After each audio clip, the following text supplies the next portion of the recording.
Okay, mapagpalang araw po. Muli, dito tayo sa tahanan ni Sister Cheryl sa Barangay 96, Zone 8, District 1, Tondo, Manila. Kaya po tayo narito ay ginagawa natin ito upang magdala ng mabuting salita ng Diyos. Sapagkat ang sabi ng Panginoon, kailangan ipangaral ang salita ng Diyos sa lahat ng mga tao.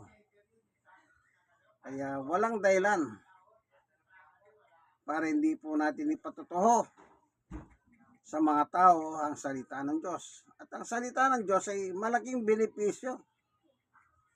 Bakit ko nasabing malaking benepisyo? Marami pong nakikinig na salita ng Diyos na nagpapatutuho. Hindi po sila nagpapatutuho dahil masama, kundi nagpatutuho sila dahil dulot ng kabutihan ng Diyos. Kaya nakaka-amaze naman po, ano? Pag nakakarinig ako ng ganyan, halos kumisan parang gusto kong maluwa eh. Dala ng kagalakan. Yung kagalakan na yun ay nasa loob ng puso yun. Hindi sa labas, sa loob. Ang galak ng puso. Okay, tayo ngayon ay mag-aaral. Muli. Meron tayong hawak na Bible, poemen, at meron akong dalang maliit na NIV. Ito po. The Holy Bible. New International Version. Ito po. Yang reliyon sa Tagalog, yan ay matandang kaugalian na po yan. Kapag nakikita ang isang tao, yung nature na ginagawa niya ay para sa Diyos, ang sinasabi nila ay may reliyon na yan. Always lagi pumapasok yung reliyon sa tao. Ano man ang pananampalataya ng tao, yan ay reliyon. Reliyon. Panginoon Diyos, sa aming Ama, minsan pa, samahan mo po kami sa aming pagbubulay ng iyong salita. Buksan ang isip, damdamin ng bawat nakikinig ng video ito. Upang lubos na maunawaan po ang salita mo. Sapagkat ang salita mo ay kapag-ipaginabang sa aming mga taong nabubuhay sa ibabaw ng lupa. Salamat po sa ngalan ni Jesus. Amen. Sabi mismo ng ating Panginoong Yesus, nung siya po ay nasa lupa pa, isa sa kanyang mga, kung tawagin po ay dakilang tagubilin. Dito po natin basahin sa San Marcos ang salita ni Yesus. Ito, sabi po sa San Marcos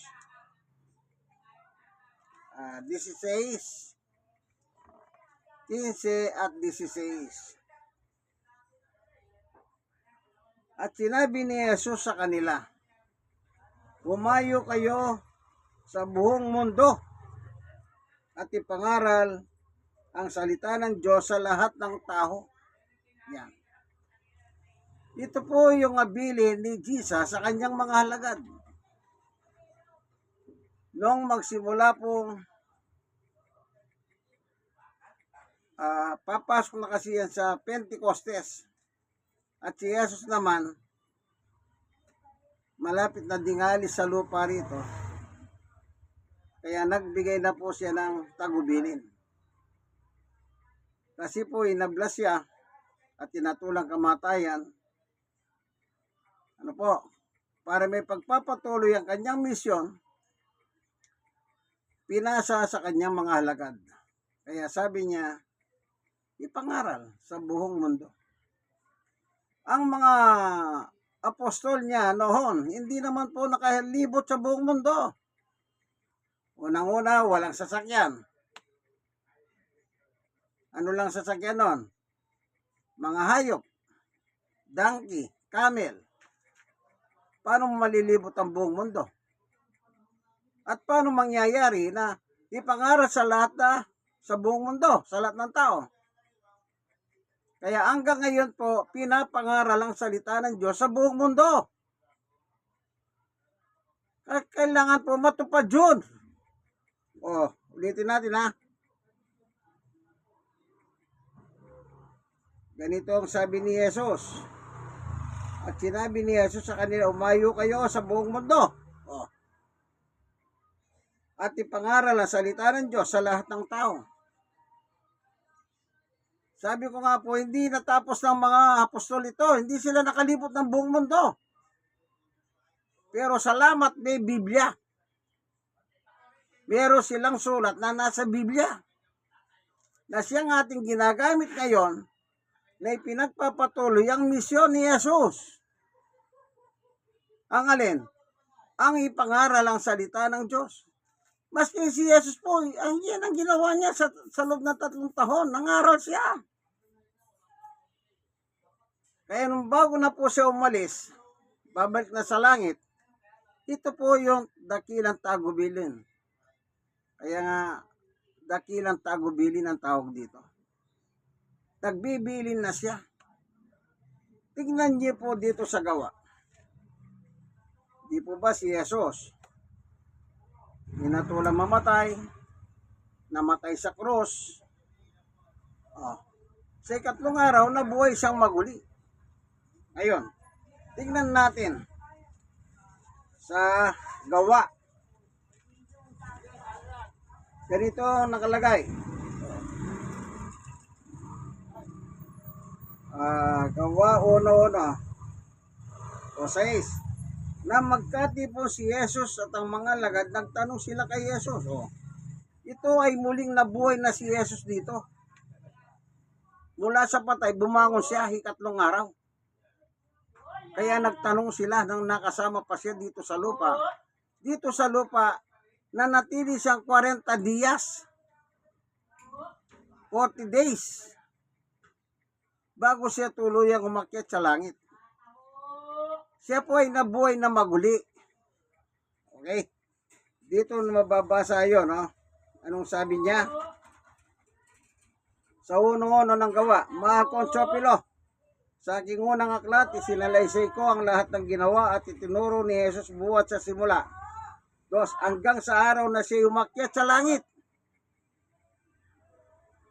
Bago siya umakyat, sa pamamagitan ng kapangyarihan ng Espiritu, nag-iwas siya ng isang bilin.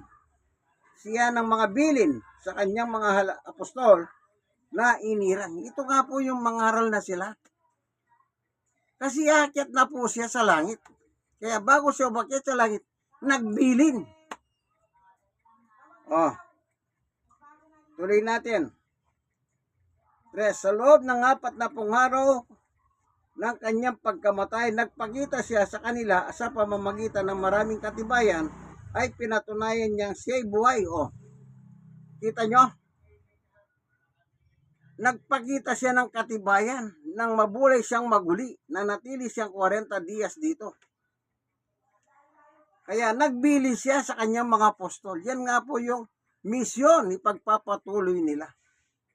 Kaya bago pa man lang nangyari ito, sinabi na niya sa San Marcos, ipangaral nyo ang salita ng Diyos sa lahat ng mga bansa sa buong mundo, sa mga tao. Ipangaral. Kaya hanggang ngayon po, pinangangaral ang salita ng Diyos na sinabi ni Jesus hanggang ngayon. Ngayon, alam nyo po sa social media, dahil nagbabasa rin ako ng mga post sa social media. Ano ba yung mga post no kahapon o noong nakarang araw? Ay tungkol po sa prosesyon o lastrasyon. Binabasa ko po yung mga post. Meron po mga post na nagagalit. Yung mga deboto nagagalit sila sa mga nagpo-post ng tungkol sa Biblia. Isipin nyo po yan. Ipinopost lang po nila yung salita ng Diyos. Nagagalit yung mga deboto. Kasi nga po, ang pinopost nila patungkol sa aral ng Diyos na bawal gumawa ng mga imay, mga ribulto. At ginagamit naman nila yung Biblia. Bakit kailangan kang magalit? Meron pa nga sa akin nagsabi senior citizen na rin siya Dapat daw wala na lang nagpo-post ng ganyan. Ang sabi ko sa kanya, ang bilin ni Jesus ipangaral ang salita ng Diyos sa lahat ng tao sa buong mundo. Itong ating bansa Pilipinas, sakop ito. Ngayon, sinong pagkikinggan ko? Sabi ko sa kanya, ikaw ba o ang Diyos na may gawa ng langit at lupa? Nakikiisa siya sa damdamin ng mga deboto, dapat daw hindi na nagpo-post ng ganyan. Sabi ni Jesus, ipangaral At walang sinabi si Jesus nang ipangaral ang salita ng Diyos. Kapag mayroong mga deboto, mayroong mga prosesyon, may translation, huwag nyo silang pangaralan. Wala naman nakalagay doon Kaya maraming nagagalit ng mga deboto.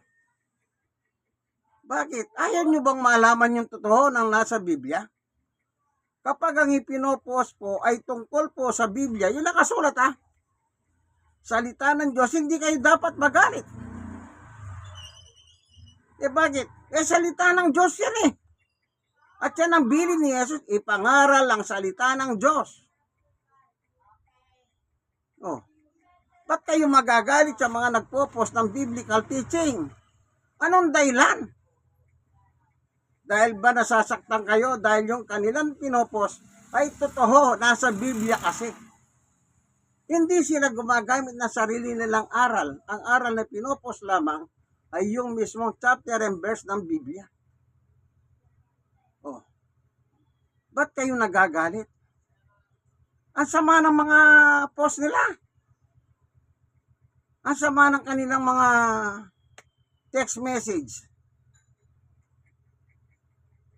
Isipin mo, salita ng Diyos ay pinopost mo, nagagalit.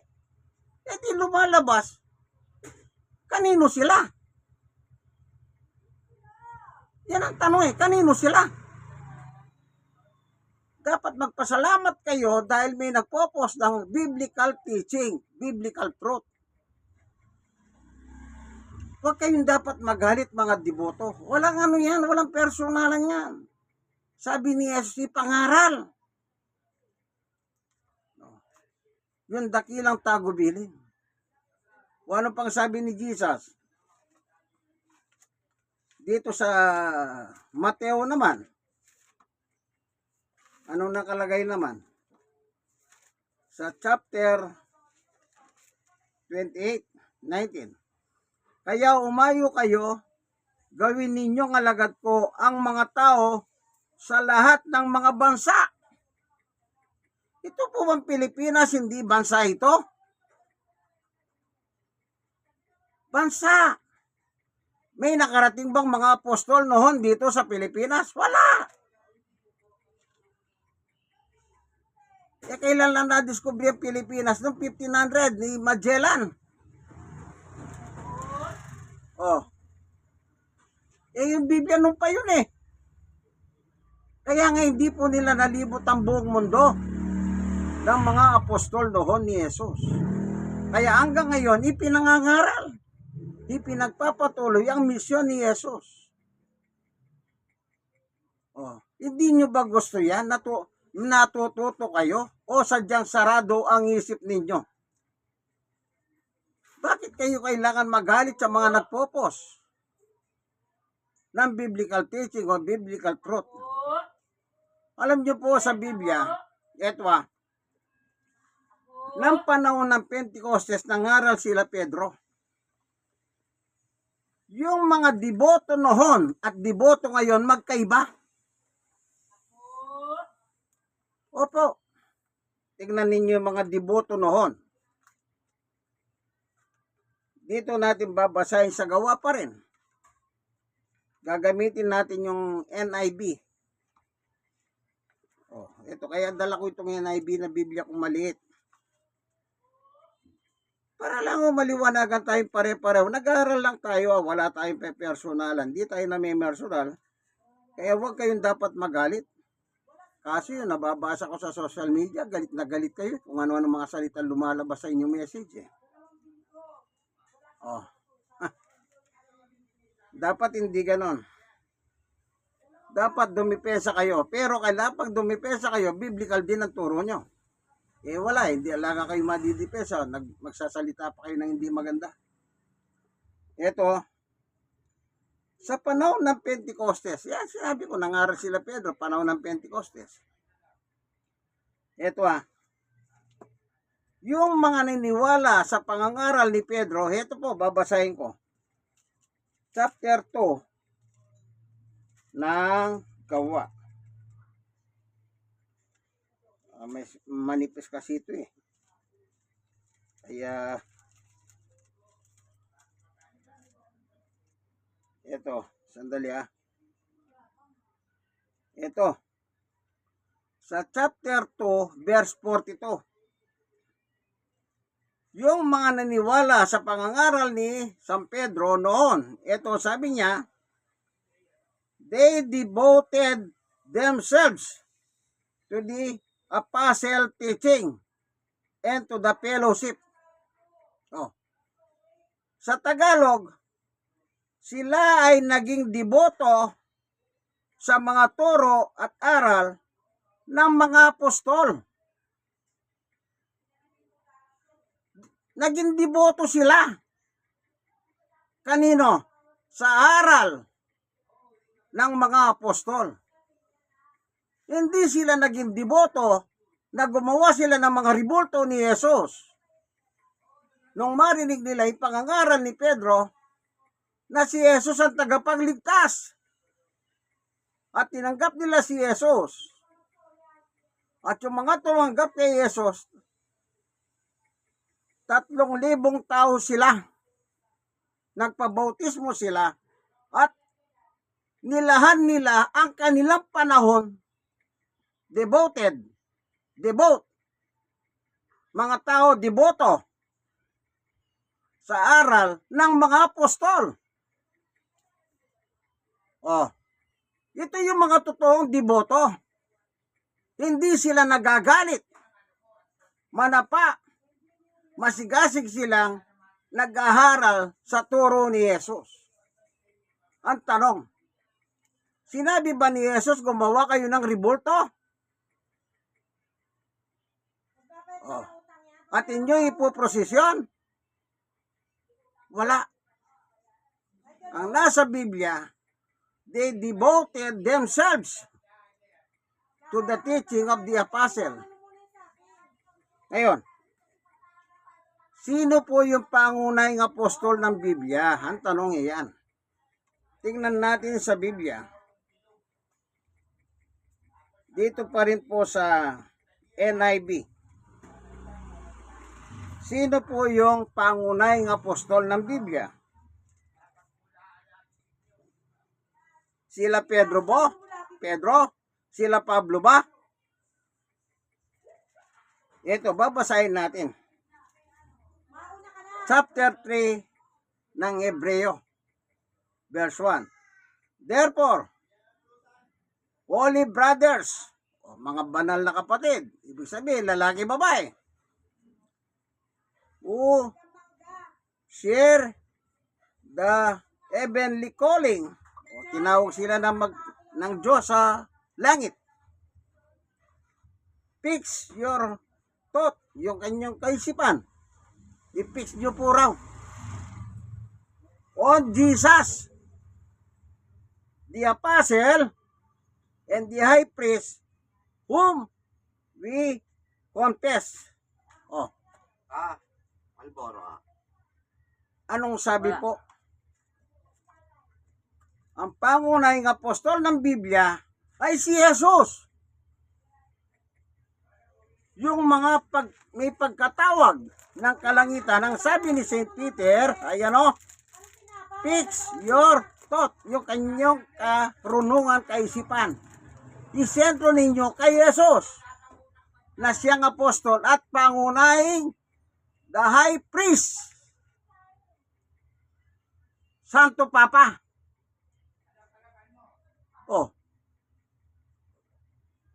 Dapat pag deboto ka, diyan ka lang nakapako yung kaisipan mo yung aral ni Jesus bilang pangunahing apostol ng Biblia.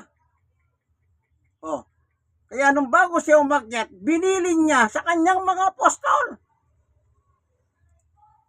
Oh. Na tinawag ni Jesus mga apostol. Sila Pedro, yung grupo ni Pedro, at ang grupo ni Pablo.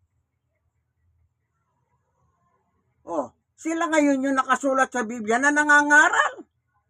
At sila ngayon yung ginagamit natin. Kaya yung mga deboto noon sa araw ng Pentecostes, sa pangangaral ni San Pedro o Apostol Pedro, sila'y naging deboto sa aral ng mga apostol. Ang pangunahing apostol, si Jesus, yung aral ni Jesus binigay sa mga apostol. Galacia 1:12, 1:11, sa wikang Tagalog naman. O, tingnan natin. Panguli po.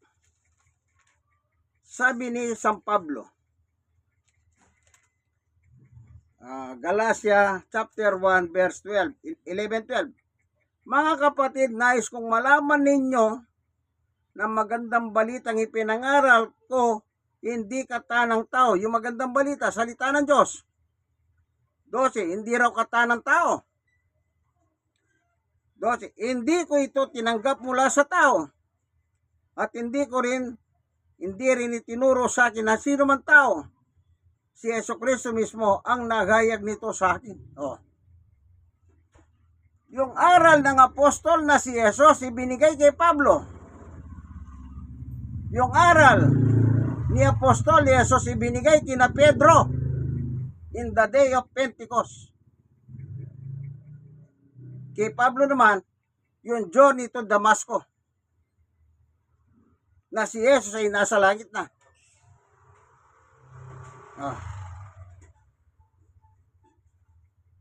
Naging deboto sila sa aral ni Jesus at ng mga apostol ng Biblia. Ngayon kayo po, nagagalit kayo sa mga nagpo-post. Dapat pasalamat kayo. Basahin nyo po yung mga pinopost nila na may chapter and verse ng Bible. Tapos sasabihin nyo, kulto sila. Sino kaya ang kulto ngayon? Hindi kaya kayo ang kulto? At binabanggit niyo yung kulto sila? Nagpo-post lang po sila ng mga biblical teaching. Kulto na? Yung iba, sa demonyo yan. Ibig sabihin, ang nagpo-post sa salita ng Diyos sa demonyo? Hindi po ba ganyan ang nakalagay sa mga sasama ng inyong mga text eh. Dapat magpasalamat kayo. Kaya sinabi ko doon sa matanda, sino pagkikinggan ko? Ikaw o ang Diyos na gumawa ng langit at lupa? Hindi na siya nakasagot. Wala nang huling message. Binasa po natin dalawang bersyon. Sa Mateo at saka sa San Marcos. Anong sabi ni Jesus? Ipangaral. Ibig sabihin, nasa panahon na tayo ngayon ng internet. Di natural gamitin mo ang internet para may pangaral mo ang katotohanan. Ngayon nagagalit kayo. Sabi nyo, naglabasan naman ng mga kulto. Naglabasan naman ng mga demonyo. Saan nyo po kinuha yung aral nyo? Bakit nyo nasabi yung nangangaral sa demonyo? Yung nangangaral sa kulto? Dapat hindi po kayo ganun eh. Dapat mas lalo kayong mabait.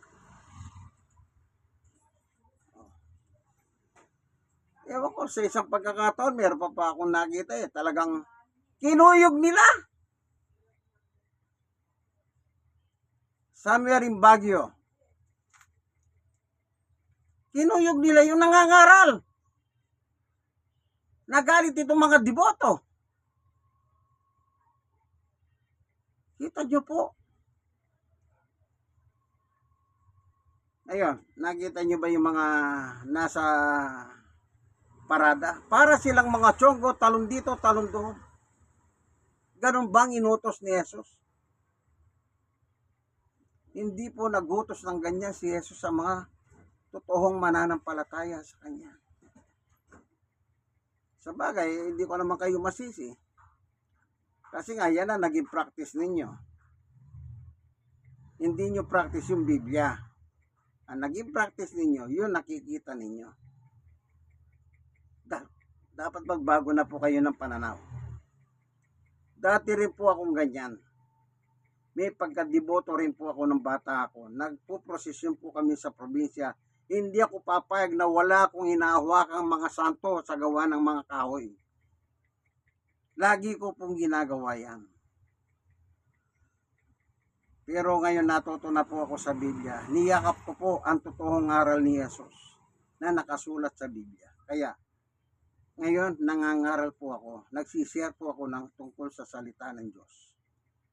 Pero ang masakit, nababatikos pa kami ng mga kayo na po ang umusga.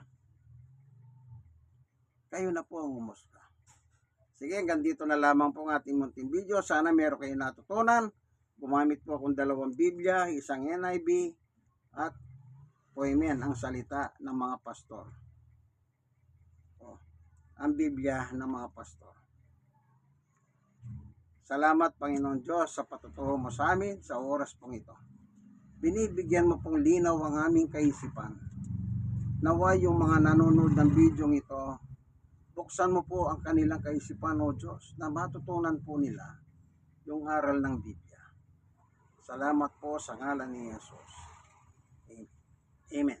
Ito po inyong kaibigan kay Jesus, Brother Manny Bautista. Siya naman po si Cheryl. Dito po tayo sa kanyang tahanan, sa kanyang tindahan. Tindahan po ito. Oh. Ikot natin ng konti. Oh. Pakakala nyo, hindi tindahan yan. Oh. Tindahan po yan. Ayan po ang negosyo ni Sister Cheryl ng sari-sari store. Pero yung sari-sari store ito, mabenta po ito. Para siyang pinagkukunan ng mga ibang paninda. Pinagpapala po siya ang kanyang pamilya. Sige po, hanggang dito na lamang. God bless us all po. Bye.